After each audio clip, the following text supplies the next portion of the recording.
আসসালামু আলাইকুম। ২০২৫ সালের ডিসেম্বর মাসের অনেকগুলো গুরুত্বপূর্ণ সাম্প্রতিক সাধারণ জ্ঞান রয়েছে।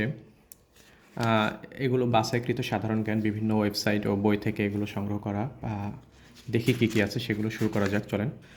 প্রথমেই জাতিসংঘে ক্ষুধামুক্ত বিশ্ব গঠনে ডক্টর মোহাম্মদ ইউনূস কয় দফা দাবি প্রস্তাব পেশ করেন? জাতিসংঘে ডক্টর মোহাম্মদ ইউনূস ক্ষুধামুক্ত বিশ্ব গঠনে ৬ দফা দাবি পেশ করেন। কয় দফা? ৬ দফা। ৬২তম ভৌগোলিক নির্দেশক পণ্য কোনটি? ৬২তম ভৌগোলিক নির্দেশক জিআই পণ্য হচ্ছে কালীগঞ্জের তোয়ালে।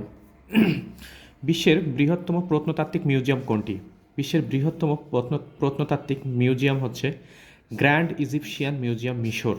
গ্র্যান্ড ইজিপশিয়ান মিউজিয়াম, মিশর। গুম করার অপরাধের সর্বোচ্চ শাস্তি কী? সর্বোচ্চ শাস্তি, গুমের সর্বোচ্চ শাস্তি মৃত্যুদণ্ড। বাংলাদেশের কোন জেলায় ই পারিবারিক আদালত চালু হয়েছে? ই পারিবারিক আদালত চালু হয়েছে চট্টগ্রামে। বাংলাদেশের চট্টগ্রামে ই পারিবারিক আদালত চালু হয়েছে। দক্ষিণ এশিয়ার সর্বোচ্চ জলবায়ু ঝুঁকিপূর্ণ দেশ কোনটি? বাংলাদেশ। বাংলাদেশ সর্বোচ্চ জলবায়ু ঝুঁকিপূর্ণ দেশ দক্ষিণ এশিয়ার ভিতরে।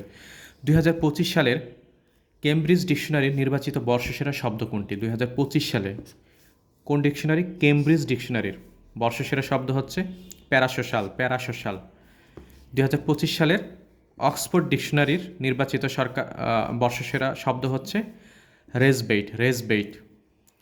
তাহলে কি হলো? ২০২৫ সালের ক্যামব্রিজ ডিকশনারির নির্বাচিত বর্ষসেরা শব্দ হচ্ছে প্যারাসোশাল এবং অক্সফোর্ড ডিকশনারির নির্বাচিত বর্ষসেরা শব্দ হচ্ছে রেজবেইট।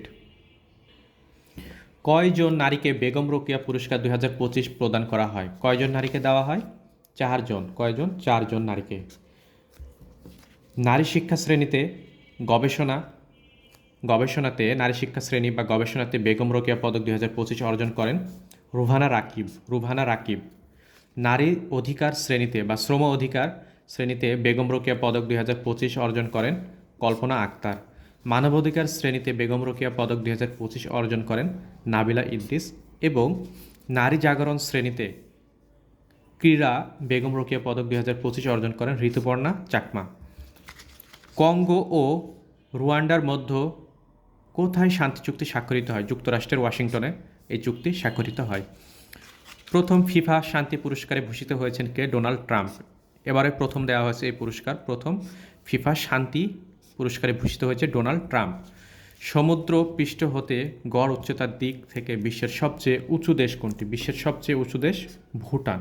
গড় উচ্চতার দিক থেকে সমুদ্র পৃষ্ঠ হতে গড় উচ্চতার দিক থেকে বিশ্বের সবচেয়ে উঁচু দেশ Bhutan.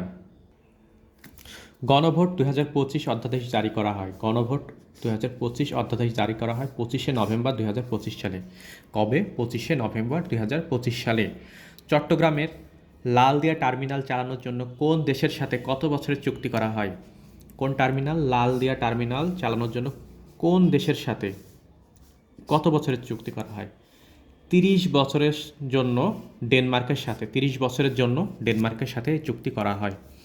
The earth short prize ২০২৫ লাভ করেন কোন বাংলাদেশি সংস্থা? Friendship NGO. Friendship NGO the earth short prize ২০২৫ লাভ করেন। সংস্থাটির নাম হচ্ছে কি? Friendship NGO.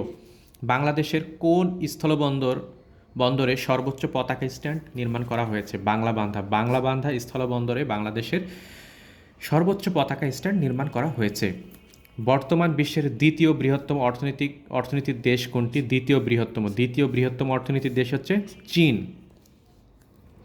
গাজা ভূখণ্ডে ইসরায়েলের দাবি করা নতুন সীমানা কী নামে পরিচিত? Yellow line. কোন ভূখণ্ডে? গাজা ভূখণ্ডে ইসরায়েলের দাবি করা নতুন সীমানা কী নামে পরিচিত? Yellow line. বাংলাদেশের শীর্ষ তুলা সরবরাহকারী দেশ ব্রাজিল। বাংলাদেশের শীর্ষ তুলা সরবরাহকারী দেশ ব্রাজিল। অর্থাৎ বাংলাদেশ কোন দেশ থেকে সবচেয়ে বেশি তুলা আমদানি করে? ব্রাজিল থেকে। আন্তর্জাতিক দুর্নীতি বিরোধী দিবস কবে? ৯ ডিসেম্বর আন্তর্জাতিক দুর্নীতি বিরোধী দিবস। আন্তর্জাতিক দুর্নীতি বিরোধী দিবস হচ্ছে ৯ ডিসেম্বর। যুক্তরাষ্ট্রের প্রভাবশালী টাইম সাময়িকীর বর্ষসেরা ব্যক্তিত্ব ২০২৫ নির্বাচিত হয়েছেন কে? নির্বাচিত হয়েছেন এআই এর স্থপতিগণ। বাংলা ভাষার প্রথম কৃত্রিম বুদ্ধিমত্তা ভিত্তিক প্ল্যাটফর্মের নাম কি? কাগজ.এআই। বাংলা ভাষার প্রথম কৃত্রিম বুদ্ধিমত্তা ভিত্তিক প্ল্যাটফর্মের নাম কাগজ.এআই। সম্প্রতি কোন দেশের ঘাঁটিতে বাংলাদেশের শান্তিরক্ষা বাহিনী নিহত হয়? সুদানের আবেই অঞ্চলের কোন অঞ্চল? আবেই অঞ্চলের ঘাঁটিতে rapid support force RSF rapid support force নামক আধা সামরিক বাহিনীর ড্রোন হামলায় শান্তিরক্ষী বাহিনী নিহত হয়। ফেলানী অ্যাভিনিউ কোথায় অবস্থিত? ফেলানী অ্যাভিনিউ গুলশানে অবস্থিত। গুলশানে। এআই গডমাদার হিসেবে পরিচিত ফেই ফেই লি। 2025 সালের 16 ডিসেম্বর বাংলাদেশের পতাকা হাতে কতজন প্যারাশুটিং করে বিশ্ব রেকর্ড গড়েন? 54 জন। অর্থাৎ বাংলাদেশের স্বাধীনতার 54তম বছরে 2025 সালের 16 ডিসেম্বর 54 জন সেনা প্যারাশুটিং করে বিশ্ব রেকর্ড গড়েন। সম্প্রতি যুক্তরাষ্ট্র কোন দেশ থেকে সকল প্রকার অর্থনৈতিক নিষেধাজ্ঞা প্রত্যাহার করে? সিরিয়া থেকে যুক্তরাষ্ট্র সকল প্রকার অর্থনৈতিক নিষেধাজ্ঞা তুলে নেয়। ভারতের সাথে সবচেয়ে কোন দেশের দীর্ঘ স্থল সীমান্ত রয়েছে? বাংলাদেশের। ভারতের সাথে সবচেয়ে দীর্ঘ স্থল সীমান্ত রয়েছে বাংলাদেশের। বিশ্বের সবচেয়ে শক্তিশালী জলবিদ্যুৎ কেন্দ্র তৈরি করেছে কোন দেশ? চীন। বিশ্বের সবচেয়ে শক্তিশালী জলবিদ্যুৎ কেন্দ্র তৈরি করেছে চীন। বিশ্বের সবচেয়ে বৃহত্তম পরমাণু বিদ্যুৎ কেন্দ্র কাশিওজাকি কারিওনা নাম কি? বিশ্বের সবচেয়ে বৃহত্তম পরমাণু বিদ্যুৎ কেন্দ্র কাশিওজাকি কারিওনা কোন দেশে অবস্থিত? জাপানে। এটা কি পরমাণু বিদ্যুৎ কেন্দ্র। পান্ডা কূটনীতি কোন দেশের সাথে সংশ্লিষ্ট? চীন তার বন্ধু রাষ্ট্রদের সাথে বা যে রাষ্ট্রকে তারা ভালোবাসে চীন তাদেরকে কি পাঠায়? পান্ডা পাঠায়।